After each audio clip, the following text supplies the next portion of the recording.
Je suis venue dans l'île de la Réunion parce que je voulais présenter le Fonds territorial d'accessibilité, autrement appelé FTA, mais je préfère son vrai nom complet parce qu'il y a le mot accessibilité.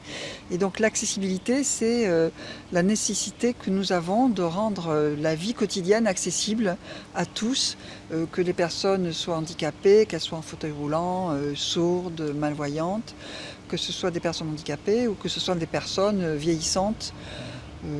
Oui, parce qu'en vieillissant, on peut avoir un peu plus de mal à se déplacer ou devenir malvoyant.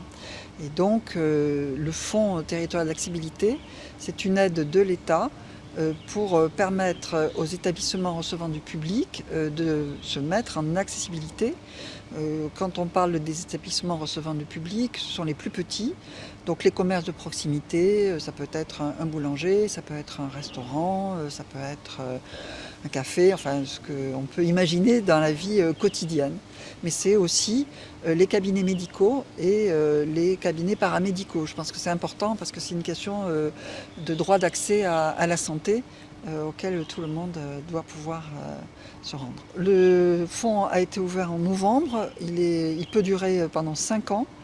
Moi je suis venue ici parce qu'aujourd'hui nous n'avons pas beaucoup de demandes, pas suffisamment de demandes, alors qu'il nous semble qu'il peut être très utile et nous voudrions donner un coup d'accélérateur et demander à tous ceux qui sont concernés de faire leurs demandes.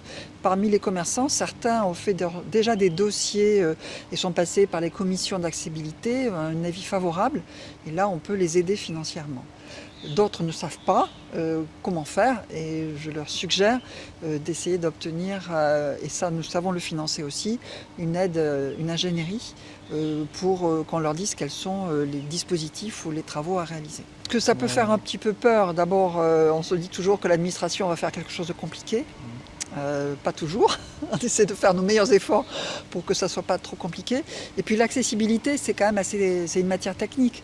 Donc vous savez, c'est quelle est la hauteur de la marche, quelle est la pente de la rampe, on se pose des tas de questions.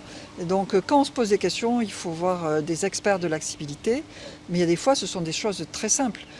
Quand on doit acheter une rampe amovible, on achète une rampe amovible. On n'a pas besoin de faire des travaux et de faire des demandes de travaux. Donc tout est possible, ça dépend ce qu'on veut faire pour son propre compte. Notre souhait, c'est de le faire le plus vite possible. Bon, après, on comprend les contraintes quand les commerçants, des périodes où on n'a pas envie de fermer, mais on peut aussi faire des travaux, on peut faire aussi de la mise en accessibilité partiellement.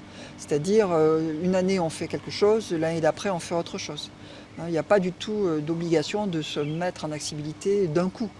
Ça peut être échelonné en fonction soit de la trésorerie du commerçant, parce qu'il faut quand même payer l'autre partie, soit du temps de fermeture du commerce.